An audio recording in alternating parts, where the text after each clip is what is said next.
We are also a set of software that build around this smart contract. So altogether, it provides a solution for you, the developer, to set up your own decentralized exchange. And you have this option. You have this option to run a decentralized exchange by yourself. You can go solo, and you can choose to be part of our decentralized exchange network. I will talk about that later. Okay. So Loopring was initially designed to solve the problems that centralized exchanges have and cannot solve. Namely, lack of security. This means that when you put your money on top of on the centralized exchange, you are going to have a lot of risks. That includes, the owner of the exchange run away with some money, right? Or the owner got kidnapped. And the biggest challenge is that the large exchanges are being hacked constantly, right? And I have this belief, these exchanges, no matter how successful they seem to be, one day or another they will be hacked. It's not a question of if, it's a question of when they are going to be hacked. Lack of transparency. The operators or the owners of the centralized exchange, they are sometimes incentivized to take advantage of their own access to all the data to maybe manipulate the market price for their own benefit, right? I'm not saying that they are going to do that, but they can. I think that's the problem. Lack of liquidity. You know how many exchanges we have, centralized ones? Over 100, maybe hundreds, right? And in order to get access to the liquidity, you need to register an account on each of those, right? And you have to do deposit. And sometimes it takes hours, sometimes it takes days, right? It depends on their manpower. It also depends on the blockchain, the transaction, the volume of the transactions. So Loopring wants to enable people to trade trustlessly, meaning that you only have to trust the open source tool of the project. You can also trade in an anonymous way, meaning that you don't have to register, you don't have to go through KYC. You only need a private key, and that's your key to decentralized exchange. And of course, all your assets are under your own control. So there's nobody that can have any access to your crypto assets. But is it only for people that this protocol is designed for? Probably not. We're also thinking about robots, or something we call smart agents. Actually, I personally envision a future. There's something we call cyber economy, where smart agents are powered by artificial intelligence. They not only have digital IDs, they have this sense of ownership. They own their body parts, they own their operating system, their algorithms, and they provide service to get crypto tokens to upgrade their body parts, operating system to evolve. And eventually they are going to do business with human beings, and they also will do business with each other, right? This is not sci-fi. If you thought about this future, I suggest you check out some sci-fi movie made 20 years ago, and you will say, this director is not a visionary, So never underestimate the impact that new technology will have over our lifestyle or the overall economy. So these smart agents will think, they will own, and they will trade. How do they trade? I think Loopring, we can say this. Loopring is also designed for the future exchange of values for the cyber economy. With all this said, how exactly does Loopring work, right? We have these fancy stories, but we have the solutions. So Loopring enable everyone to trade, to submit orders by signing their orders using their own private key.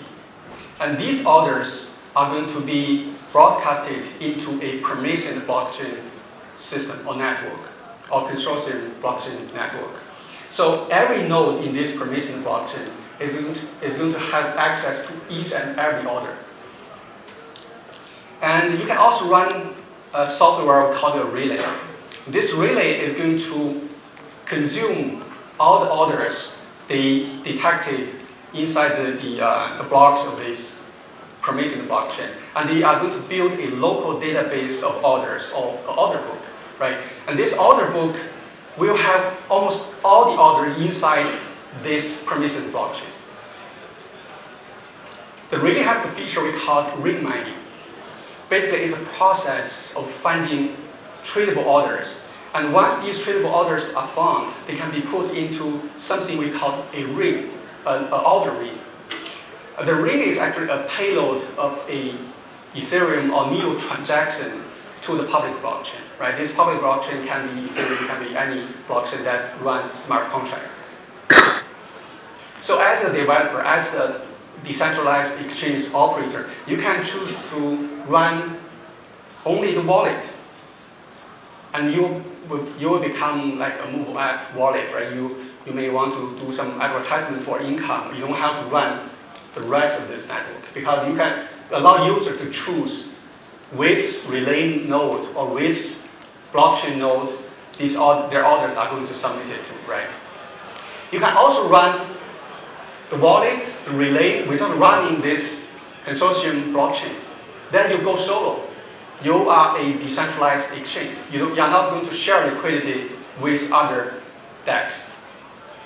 But we think it's a better idea for a decentralized exchange to join another group, to share liquidity, to combine together. They have a better competitive advantage. Of course, this is permission. That means somebody is going to control who is going to be accepted as a member of this blockchain, right? But since all the software are open sourced, you can set up your own, very own blockchain for sharing orders. If you have friends, you can just set up your own blockchain system. So you are going to have your own decentralized exchange network. So in the future, we as a foundation, we are not going to run this software. We are going to bootstrap this environment and demonstrate to people who are interested in our protocol. But finally, we are not going to be part of this operation.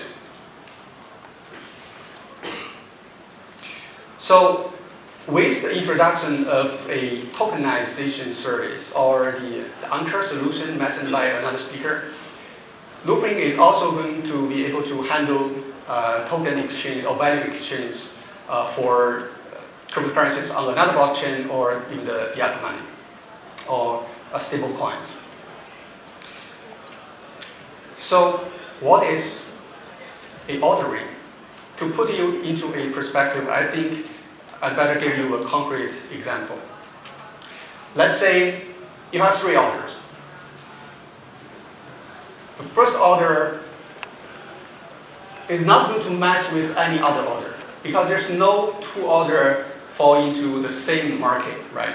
But with Loopring, we can put them together in a circular way. So each order in this ring, ignore this one first. So each order is going to pay the next order in the ring.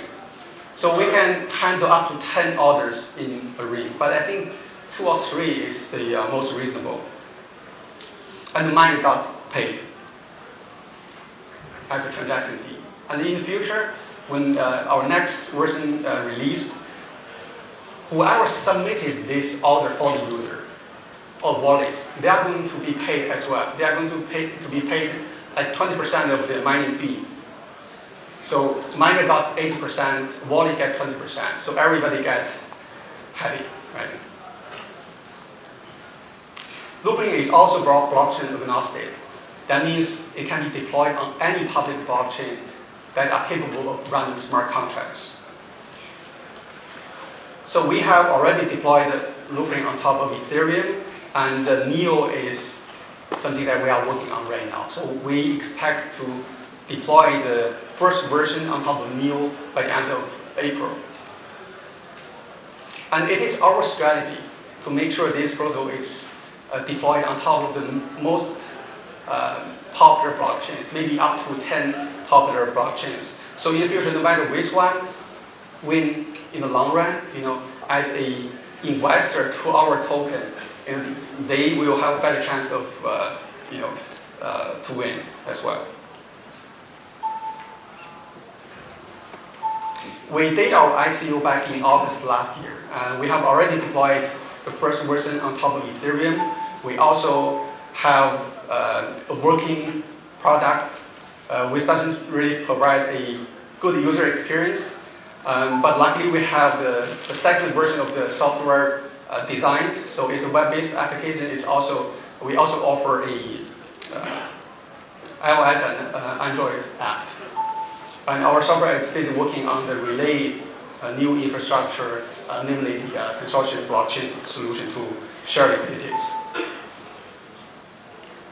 So we are coming to NEO to have all the projects on top of NEO to trade their Net5 standard tokens. Loopring is not a cross-chain protocol, unfortunately. So on every target blockchain, we need to issue a new token. For NEO, it's called LRN, Loopring on NEO. So last night we posted a Medium post. So we have to airdrop 60% of all the token supply to current Loopring token holders. So that means we are going to bring a lot of people from the Ethereum ecosystem back to the NEO ecosystem. So that's all about Loopring. I think Loopring is very easy to understand because it is very simple. It has a very targeted problem. We have a solid solution. It will take us about maybe 2 or 3 months to deliver a really user-friendly wallet so that you can experience using Loopring to trade your tokens, both on Ethereum and NEO. Thank you.